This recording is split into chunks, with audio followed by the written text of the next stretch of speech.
soon. Yeah, hopefully soon. Yeah. Yeah, hopefully soon. Okay, so guys, now we're gonna move to our next guest. His name is Hamid Dar, and Hamid Dar. Hamid Dar, and he's an Hamid Dar. actor, Yeah. and he does a lot of things. So let's find everything from him, and let me add him on our screen. Here we go, guys. Oh, hi. Assalamualaikum. Kaise ho, Hamid? Hamid, yeah, I'm Tika. I'm great. How are you? So you'll be more comfortable talking in English? I mean, it's more if you want to test my Urdu and Hindi. Yeah, I'll test you in between somewhere. I can throw in a few words, you know. एक दो चीजें कह सकता हूँ, and then that's about it. So tell us, who is Hamid Dar? Yeah. Let me just fix this for a second here. Good.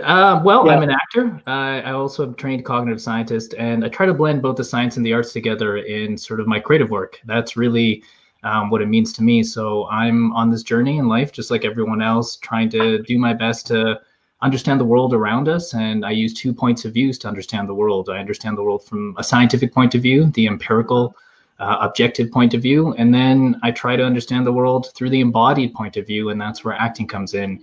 I think you have to live life to understand life as well. So those are sort of my 2 backgrounds, and currently I'm working on 2 different sort of projects. One obviously is my career as an actor, and then obviously with what's going on in the world with COVID-19, but also with the Black Lives Movement and the Indigenous community and how we can support that. I've been working in the mental health community a lot in inclusion and diversity. So I create workshops and I do presentations for various organizations across Canada, mostly around mental health right now and how to, deal with these stressful times, but also a lot inclusion and diversity. So how do we make a more inclusive space and start to celebrate diversity from all backgrounds? Okay, nice. So yeah, Hamid, are you in Calgary or are you in Toronto? Where are you? I am in a little bit of places. So I'm currently in Alberta just for a little bit. I was in Vancouver, and then my home base is in Toronto. Okay. So as an actor, the nice thing is you get to travel around wherever the work goes, right? So So when did you start your acting part? Like, do you remember? Like, was it from school? Like you were doing it? Like, what happened? What would happen if I didn't remember? Salaam auntie will kill you. No, auntie, no. Well, my first degree is in cognitive science. Yeah. And so I finished that. We have to make sure our parents are proud of us. We get a science degree. And then while I was in school, I was always doing improvisation and sort of sketch and part of the U of T Improv Club. And so I always had this passion for it. And then after I graduated, I worked for a couple of years in the mental health community. I got my project management designation. I did everything you're supposed to do, check off all the marks for the Rishta, all the things you're supposed to do. And then no Rishta came, and then I was like, well, you know what? I'll sacrifice marriage and I'll try do acting. So I've only been doing it for about 3 years now. So acting took over marriage. I know, it's my first love. It's my first love. Yeah, so you did cognitive sciences degree.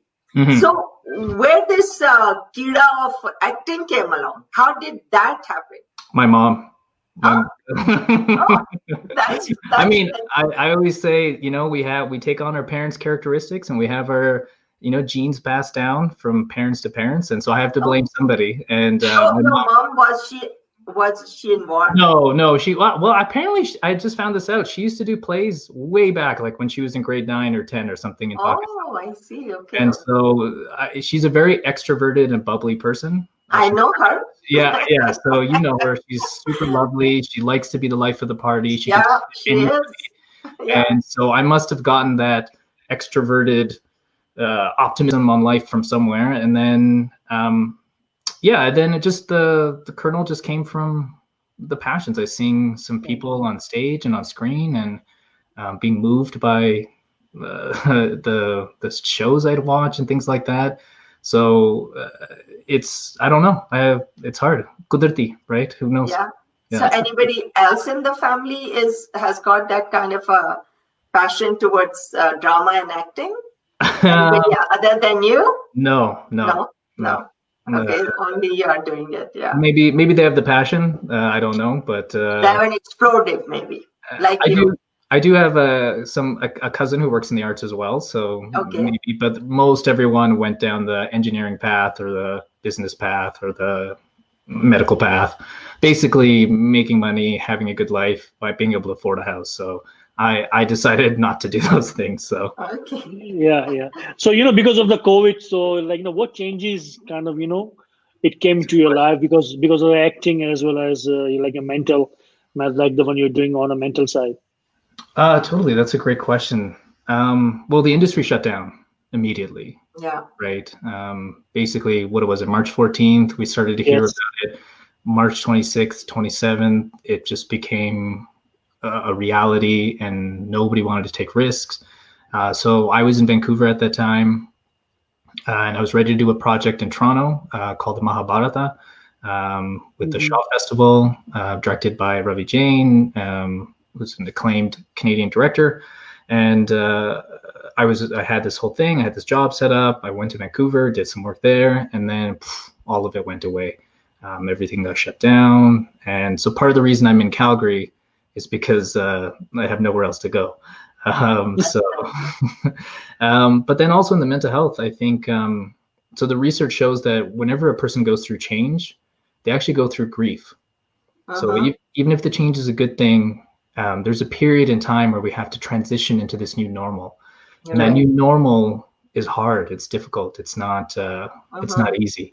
And so, I went through the 5 stages of grief. I went through denial and panic and depression. I had my own sort of couple months of being depressed. And then finally, as the months rolled on, there was moments of acceptance and understanding. And then we moved to this. We're still not out of it. I don't think so. I think we're still in the transition phase. So are you doing any kind of theater virtually? Like everybody is doing so many virtual things with their acting, with their drama, with their theater. So are you involved in anything like that? I've taken a bit of a step back. I've been trying to just focus on health. And thank you. I've been trying to focus on trying to build back my health. So actually, it's not really a secret, but back in April, the roommates I was staying with, one of them actually got COVID-19. Oh, no. Yeah, and so I started to develop symptoms as well. And I didn't get tested because my roommate got tested, and they were basically like, "Look, we don't have enough test kits. You're basically going to get it. You share a bathroom, you share a kitchen. Yeah, that's right. So just count your days, that sort of thing." And so it was quite a stressful month. We were in quarantine for 32 days straight. I was in my room. And so I'm just bouncing back from that situation. But yeah, I mean, I'm doing some writing. I'm doing a lot of writing right now during this time. I'm working on my workshops right now. So I'm starting this side business, yourq.ca, where I can start to build up my own sort of clientele and create my own workshops around combining the acting principles with a bit of science. So you get to experience changes in a workshop, you get to do improv, you get to have some laughs. So I've been busy that way. And like Faisal said, this is a great time to make your own path, right? You have to find your own income. Right. And so I don't have job security, right? So I have to make that security for myself right now. You're right. Yeah, so right. Yeah. Jalal, have you got any question? Yeah, sure. Yeah. So, like as an artist, I think once everything starts to reopen, I think this is the last thing government wants to open all the big halls so that people go and watch shows. So then as an artist, it's very tough to live, this kind of situation. Like in Canada, if you're in a Bollywood, because they already started to work on it. If you're in a Hollywood, it's much easier. But when you're in Canada as an artist, it's very tough to live if you have only one source of income. Absolutely. So, I mean, sorry, what interrupted No, yeah, go ahead, yeah. I mean, the arts have always been undervalued when it comes to an essential service, and perhaps philosophically you can make an argument for there being a good reason. I mean, at the end of the day, there's a reason why I have medical doctors and engineers, especially during this time. One of the things that I learned from this situation is that sorry, your just videos turned off. No, yeah. Wanted to show you bigger. Oh, you can do that. No, not you. No. um, Yeah. it does make you feel like as an artist you're in a precarious situation, that you may not be valued. Um, Mhm. in Hollywood and Bollywood, those industries are huge. In the UK, the industries are huge, and actors tend to be a little bit more valued. That Mhm. being said, Canada's coming a long way, and it's Yeah. actually in a weird irony, because of how well we've done compared to the rest of the countries. Canada might be, and hopefully will continue to be, a new hotspot for film and television work. Yeah. A lot of the companies from states are moving up because we have less cases, we're taking it more seriously, and let me just take a quick second to thank the Canadian universal healthcare system and all of our health workers who are doing such an amazing job putting their lives on the Yes. front line. At least we're doing our best as much as we can.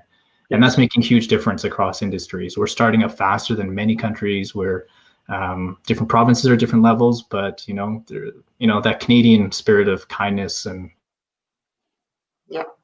Oh, it proves. compassion is Yeah. coming Yeah. through. So, Yeah. Yeah. Yeah. So, has your cognitive science degree in any way um, helped you with your acting career? Did it in some way or the other help you in any way, or acting is totally different and disconnected with your degree you got? So, just any correlation between the two? well, I mean, it's helped me in my life. Yeah. I hope if there's any young people listening, I hope that anyone who goes to university picks it not necessarily just because it's going to get you a job or it's going to help you make money, that it actually something that's going to transform you as a person. And because it's huge, those 4 years are transformative times in your life. Yeah. They're a big chunk. That's right. And so I did 2 years of business at the University of Calgary before I switched into cognitive science and moved to Toronto. Okay. But for me, it's helped me in every facet of my life. It's made me a critical thinker. It's made me question my own biases. I feel like I've been more compassionate, and all those things have helped me with acting for sure. Understanding a character, when I have a script in front of me, I can go, okay, what are the psychological process? Where's this person's trauma? Yeah, And that's right. how do I come to embody this character inside and out, full history? So. Great. And I'm sure with the background, I'm not sure what you two have done in terms of your education, but have you found that your education has also affected lots of areas in your life outside of work? Jalal, you want to go ahead? Then I'll tell you about my life. No, you go ahead, Salmaji. No, see, my background is in medicine. Both me and my husband are medical doctors.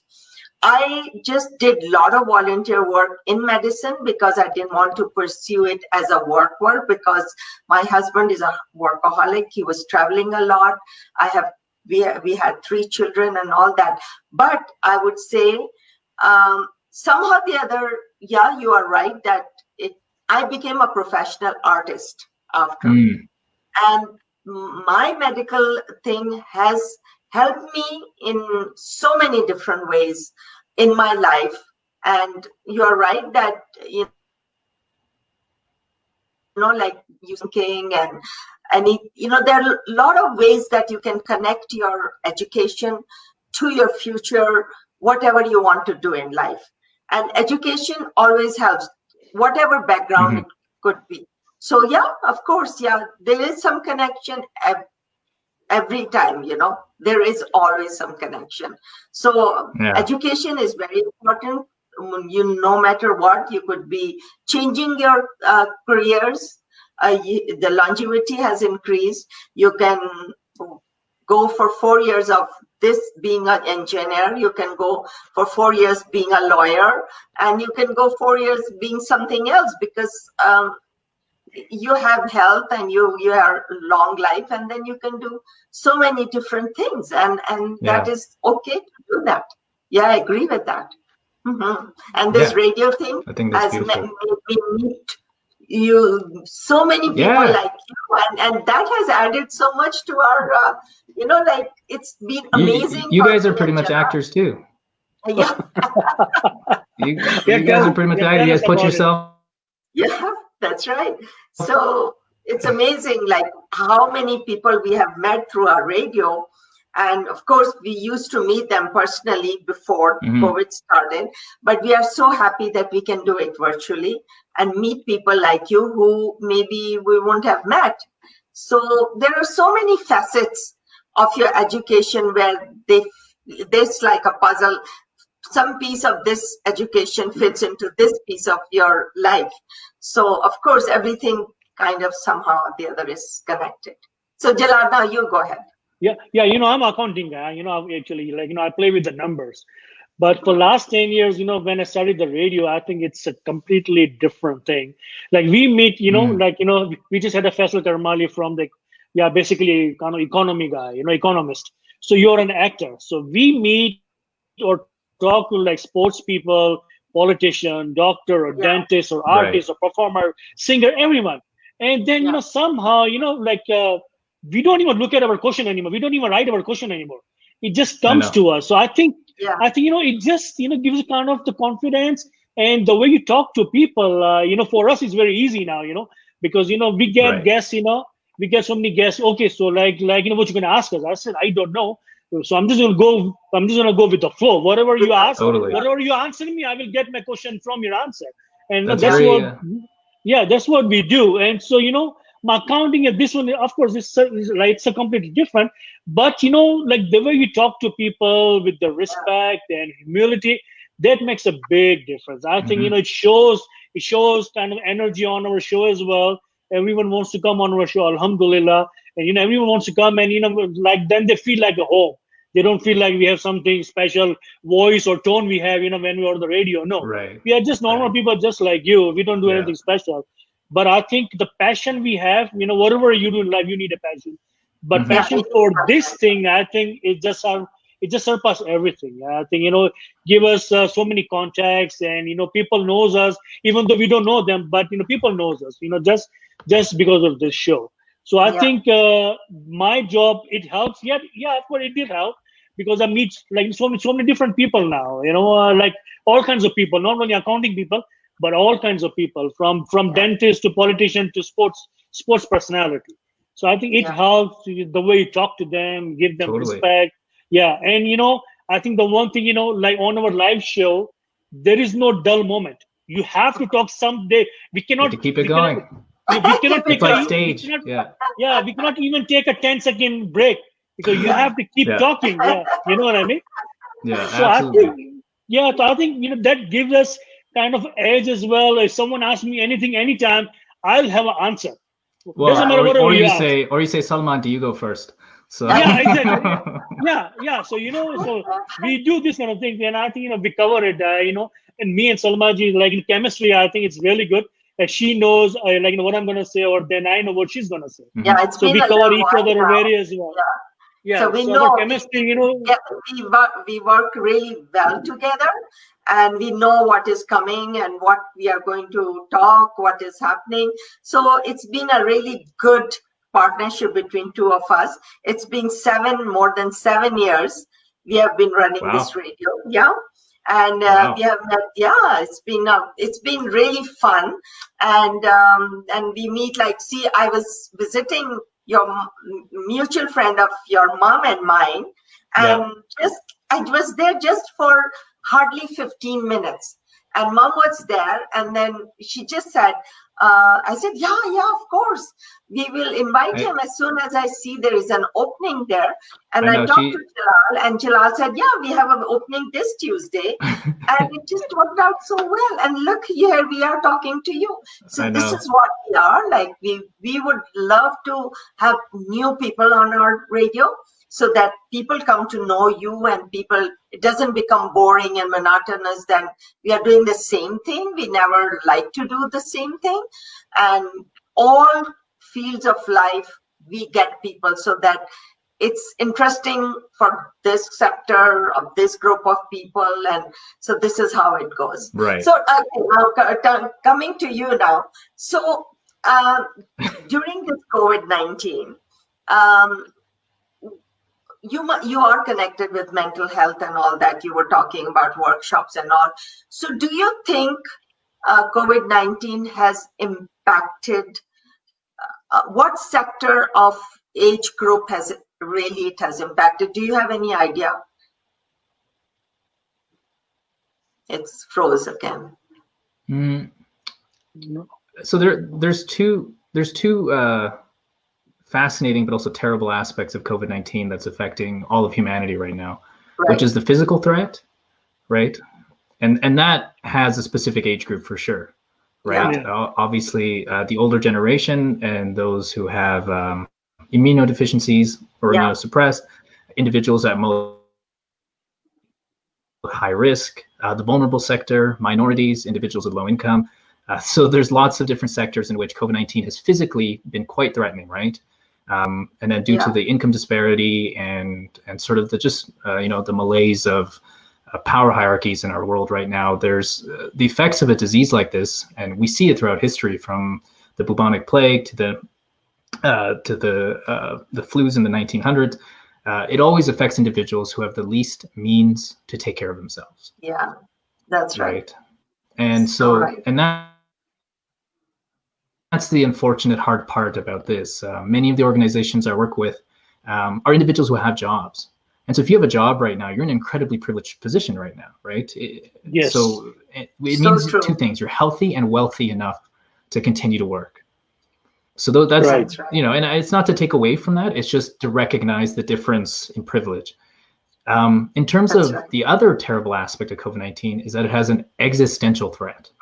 So many things can affect us physically, mentally, emotionally, but COVID-19 has this deep existential threat. That's right.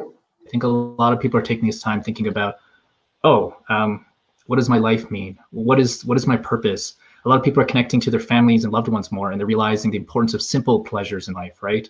I don't need this, I don't need that. I can perhaps work on myself or connect to those deeper things. And that, I don't know if there's an age group. I mean, we could say the overall anxieties are obviously towards individuals who have, I would say, responsibilities, kids. I think parents are highly affected right now. This new generation, ages 12 to 17. There's already research that this generation is being diagnosed with higher rates of anxiety and depression than any other generation before it.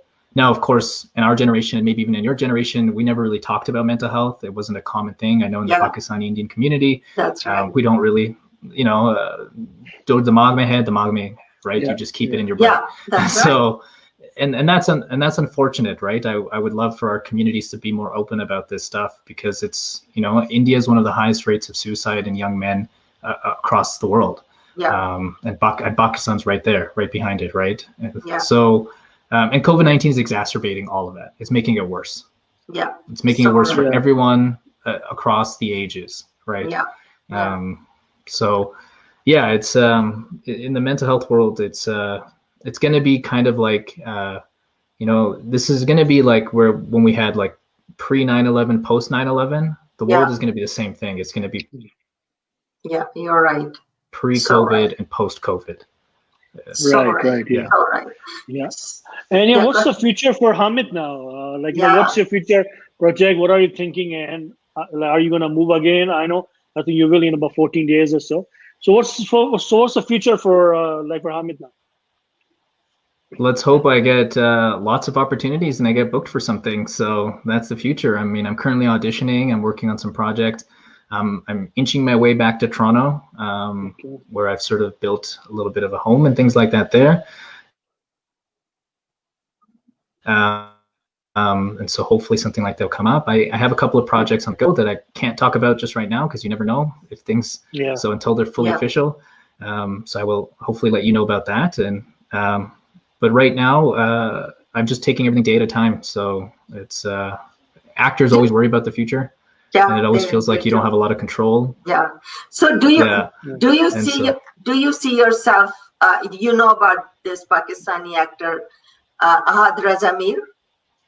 Ahad Raza Mir, Asif Raza Mir's son.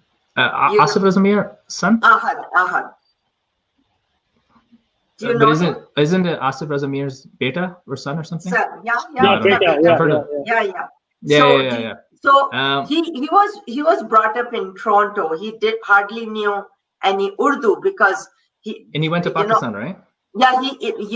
He was here, and then he went to Pakistan because they wanted him. He did his Hamlet play here, and he was really liked in Toronto. Right. And he went to Pakistan for 3 months. He was learning the Urdu language properly so that he could get into Urdu dramas. And he has done some great, great dramas in Pakistan, and he's really well known now. So do you think it can ever happen to you? Oh my gosh, if you can connect me to someone in Pakistan, I'll do it right now. Really? I'll fly over there right now. Oh my God. I was just, Yeah, I've thought about it for sure. yeah, because I've see, thought about it. I mean, I did a play. Yeah, it's frozen. I did a play Yeah. here in Calgary called Disgraced, but the Yeah, part of theater yeah. projects, which was Yeah. quite well received as well. It won Best Production from Calgary Critters Award.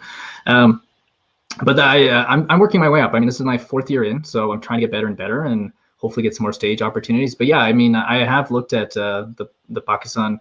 It's just everything's just so hard to break into, Yeah. and I can't speak Urdu that well, and But he you have to be able to didn't know. read the scripts in Urdu. Yeah, he didn't know Urdu at all also. No? No, when he came to Toronto. I mean, maybe he'll teach me. Maybe he can Yeah. tutor me in Urdu But he took lessons. He corrected his over pronunciation. Zoom or something. He But speaks. yeah, no, I would love to. Yeah, yeah. Yeah, maybe one day we'll see you in acting in Urdu dramas in future. You never know, right? Oh my God, then Yeah, good for you. that would be amazing. That would be really nice. Yeah, yeah. Okay, Hamid, we have a comment for you. Hamida, you are a superstar. It's from Oh my gosh, Macaulay. Who's this? Who's this stranger? Sigourney? Macaulay. Thank you. Yeah. Okay, No, this it was. It was Well, nice somebody- talking Yeah, to that's you. really nice. Yeah, That's it really was kind. really nice talking to you. And then hopefully we can meet in our studio once this COVID thing is a little better and we all get vaccinated, and then everybody can meet everyone. So that point we will have you face to face. It'll be nice to meet you. But it was really nice that we could have you on our virtual radio program, and came to know about who Ahmed Dar is and what he's up to. And good luck with all your endeavors in future, and hopefully you will be a star one day. Inshallah. Thank you so Yeah. much. I really appreciate it. You guys were really kind, and it's been an honor to be on here. So thank you so much. All the best. Anytime, and good luck with everything whatever you are doing, and keep healthy and safe. And when you go back to Toronto, I hope lots of opportunities are waiting for you, and virtual I hope or so too. otherwise. And yeah, hope so too. And that's what we wish for everyone. So be safe, and good to have you. Good to know you. All the best. All right, thank you so much, Hamid. All the best, Thank buddy. you so much. Thank you so much. All the All best. right. Best Thank you. wishes. All the best. Yeah, Take Allah care. Hafiz. Khuda Hafiz.